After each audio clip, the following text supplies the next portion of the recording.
जय जगन्नाथ सांग मैंने सकाल उठिकी पारा को खाइबा को दौले केते गुड़िया पारा आसिक खाऊले।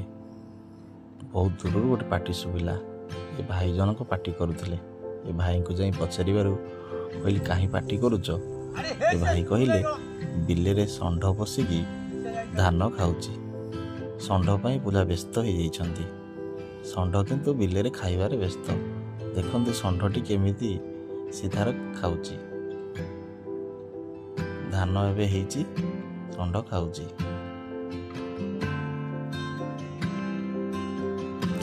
षंढ पाई समस्ते व्यस्त। देखु षंढ पाई केते कौन चिंतार ये भाई माने आ दादा आलोचना करुछंती।